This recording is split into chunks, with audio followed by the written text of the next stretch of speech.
Marcelo Paes, CEO do Fortaleza e presidente da Liga Forte União, a LFU, é o convidado do bate-bola dessa semana aqui no Estadão.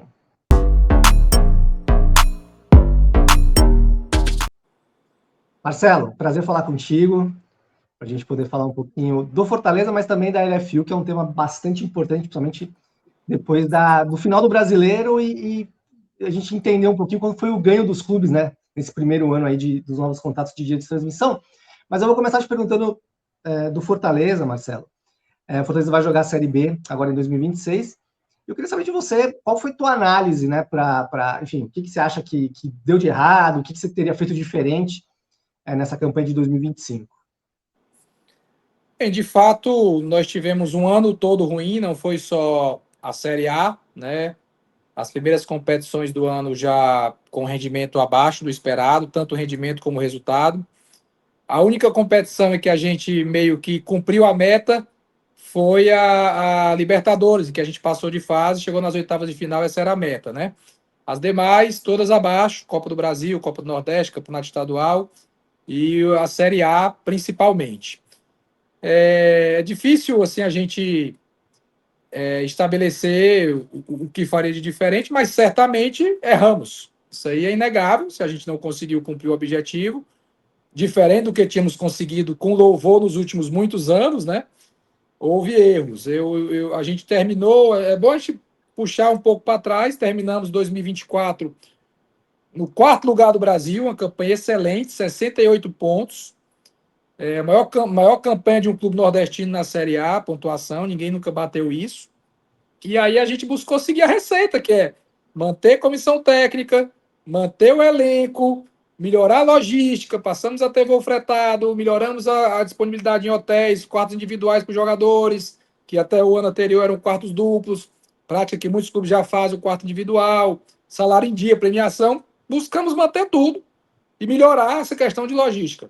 Buscamos contratações no perfil, naquele momento, que se entendia que era um perfil de jogadores mais cascudos, mais prontos, para justamente na hora do momento decisivo a gente conseguir entregar o algo a mais. A gente conseguir, por exemplo, o título da Sul-Americana não veio por um detalhe. Né? Jogamos bem o jogo, fomos para as penalidades, tivemos chance de ganhar.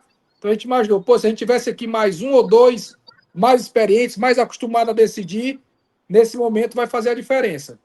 Mas na prática não funcionou, e não por causa desses jogadores, não quero culpar só esses jogadores, jamais, seria injusto, mas houve o que eu chamo aqui de fadiga dos materiais, né? Que realmente talvez a gente tivesse que ter feito um câmbio maior de jogadores nessa virada de ano, mesmo com o sucesso esportivo do ano anterior. A gente deveria estar rejuvenescido mais o elenco, dado uma oxigenada, talvez trazer outros jogadores que eu identifico hoje um perfil do jogador que queira estar no Fortaleza, porque é um passo a mais na carreira, mas tem a ambição de dar ainda um outro passo, que o Fortaleza seja aquele clube que vai dar a vitrine, a exposição para ele ainda ir para um passo maior. Eu acho que nesse momento o Fortaleza não pode ser o último estágio de um jogador.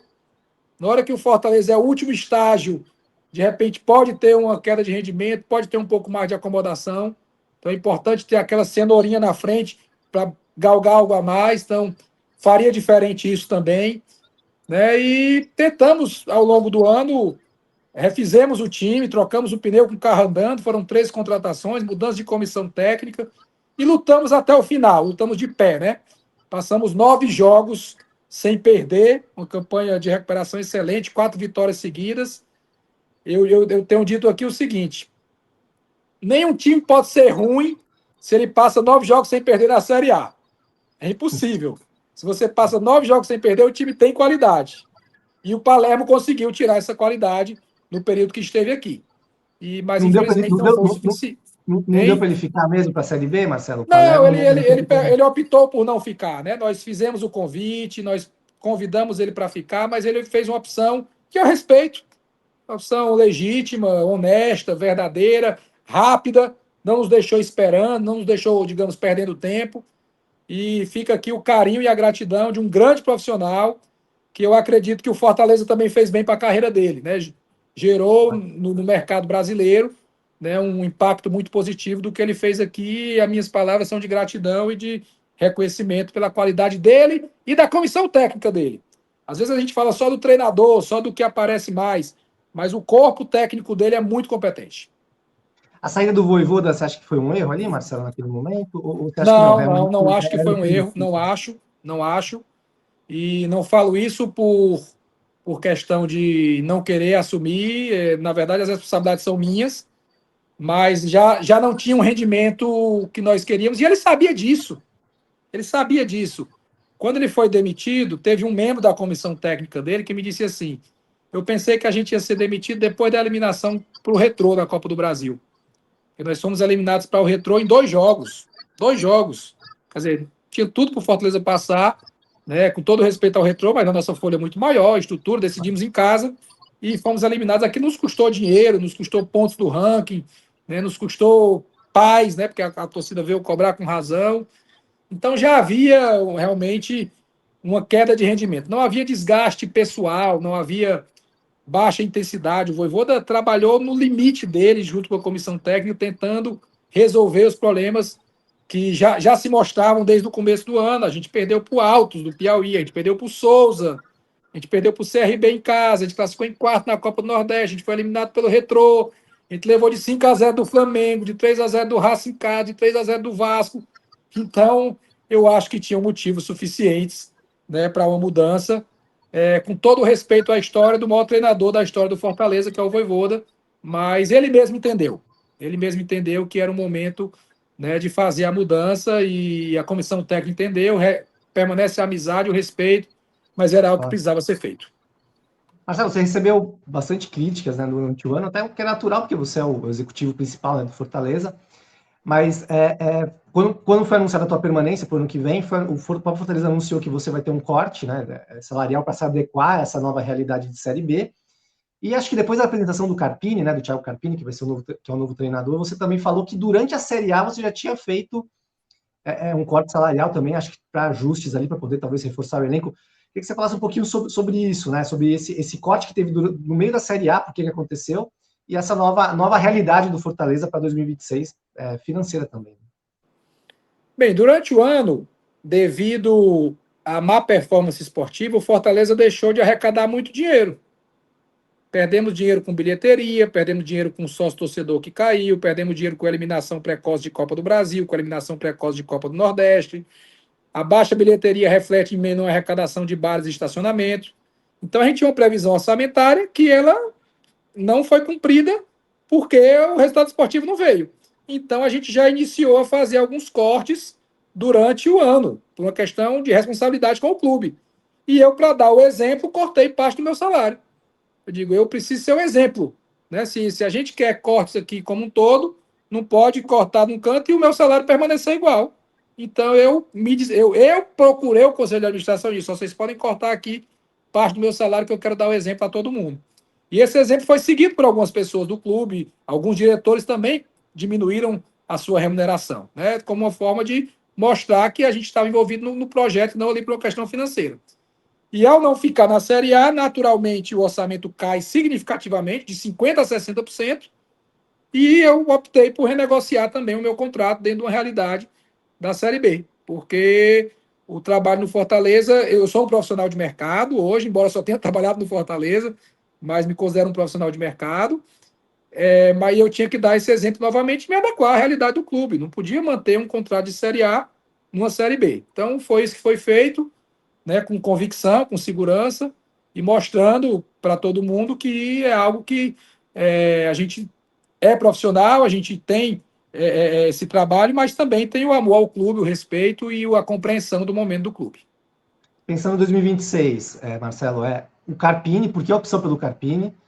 Como vocês avaliaram o perfil dele para poder disputar a Série B? É um treinador que tem experiências em clubes grandes, né, inclusive em Série A. E formação de elenco, o que muda na formação do elenco para a Série B?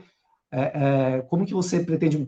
Jogadores podem ser mantidos, apesar de pode ter reajuste, arrumar, ajeitar, né, a questão salarial de alguns jogadores para permanecer. Como que está essa questão também de montagem de elenco? O Carpini foi uma escolha muito convicta, uma vez que o Palermo não queria ficar, a gente foi, né, conversar com o Carpini A gente entende que ele é um treinador que tem o DNA do Fortaleza, porque é um treinador que gosta da bola e que gosta de atacar, e a torcida do Fortaleza apoia isso. Um treinador, um time ativo, um time que tenha protagonismo no jogo, um time que busque ganhar jogos. E a gente sabe que no Castelão, na Série B, muito provavelmente muitos times vão vir fechadinhos aqui contra a gente. E a gente tem que pontuar muito no Castelão para poder subir. E aí eu preciso de um treinador que tenha alternativas de jogo, né, para furar retrancas, para furar bloqueios. E o Carpini tem esse DNA. É um treinador da nova geração, dos melhores, sem dúvida alguma, jovem, com boas ideias, que conhece a Série B porque já subiu com o Juventude, né? E também foi muito rápido o acerto com ele, porque ele também queria. Então, quando você tem um treinador que quer vir, e era até natural que o Carpini quisesse esperar mais um pouco, esperar algo de Série A e tudo, haja visto que depois que ele saiu do Juventude, todos os trabalhos deles foram na Série A, né? Ele saiu do Juventude lá quando subiu, né? Ele subiu com o Juventude em 2023, se eu não me engano.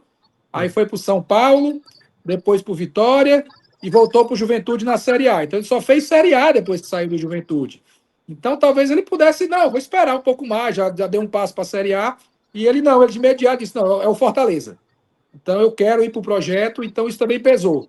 Né? Colhemos informações com dirigentes, com jogadores que trabalharam com ele e fluiu muito bem e está fluindo muito bem desde do fechamento e do dia a dia e da vinda dele aqui. E a gente se comunica diariamente, né, na formação do elenco. E o elenco, naturalmente, vai passar por muitas mudanças. Nós tínhamos um elenco grande, terminamos o ano com um elenco grande. Mesmo se a gente ficasse na Série A, naturalmente sairia alguns jogadores. Com o rebaixamento, vai sair mais, por uma questão financeira. Né? Muitos jogadores não comportam salário numa Série B. Isso é natural. E o perfil de jogadores que a gente vai trazer são jogadores com o perfil da competição, mas com o perfil do Fortaleza. Porque por mais que vamos jogar a Série B, tem que respeitar a competição e duelar com o que a competição precisa, mas o jogador tem que ter também o perfil do clube, de jogar para 40 mil pessoas, e saber que vai ser cobrado, que vai ser pressionado e que tem que entregar resultado. Então a gente está buscando esse perfil dentro da nova realidade econômica do clube para poder cumprir o orçamento. Virando a chave, Marcelo, vamos falar um pouquinho sobre a Liga Forte União, a LFU, né, um dos blocos econômicos dos clubes para negociações comerciais, tudo mais. No dia 18 teve a reunião ali, né, para prestação de contas, para tudo mais ali, para os clubes entenderem ali como que foi essa divisão, né, de premiação, né, dos direitos de transmissão da Série A, e houve uma diminuição grande, né, entre o que mais recebe e o que menos recebe, que acho que era um ponto importante aí para a criação do bloco, né? Queria que você falasse um pouquinho sobre isso. Isso, tivemos uma reunião em São Paulo, né, como é hábito da LFU, reunir os seus filiados periodicamente. Essa reunião era uma reunião de fechamento de ano, de mostrar o balanço do trabalho. Entregamos um relatório de gestão muito bem feito, com todas as ações que foram realizadas. E acho que temos que comemorar, sim, essa mudança de paradigma no futebol brasileiro. Quando a LFU surgiu, um dos principais, se não o principal objetivo da LFU era uma divisão mais justa do dinheiro de televisão, dos direitos de transmissão. A exemplo do que ocorre nas principais ligas do mundo. E nós provamos na prática que isso é possível. A diferença entre quem mais ganhou e quem menos ganhou foi de 1,9, certo? Então é algo que está mais próximo da La Liga, da Premier League, que é 1,5. A La Liga 3,5. Nós já dividimos hoje melhor do que a La Liga da Espanha. E próximo da Premier League, né, de 1,5 para 1,9. Então, é algo sensacional, certo? E todo mundo ganhou mais dinheiro. Não teve ninguém que perdeu dinheiro. Todo mundo ganhou mais do que o ciclo anterior, né? E a divisão foi mais justa. Então, isso reflete que é possível, isso reflete uma boa venda que foi feita para a Série A, isso reflete uma divisão nos seus critérios de performance, de audiência e de igualitário, em que foi possível proporcionar isso. Então, é um modelo que se resta provado. Não era conversa para formar um bloco, não era utopia, não era sonho, está provado e foi realidade. E eu acho que isso faz bem para o futebol brasileiro. Como que você vê a posição do Flamengo, especificamente do Flamengo, que que se mostra um pouco contrário, essa divisão, mas, enfim, né, o Flamengo tem algumas posições aí lá na Libra, até dentro da própria Libra, né, tá tendo problema ali, né, dentro do próprio bloco com essa questão né, de divisão dos valores. Como que você vê essa postura do Flamengo, especificamente? Bem, eu não vou polemizar com o Flamengo, né? Eu acho que ele tem a sua postura, a sua forma de trabalhar, é um gigante, é um clube muito bem administrado, né? Com caixa aí de 2 bilhões, com conquistas esportivas.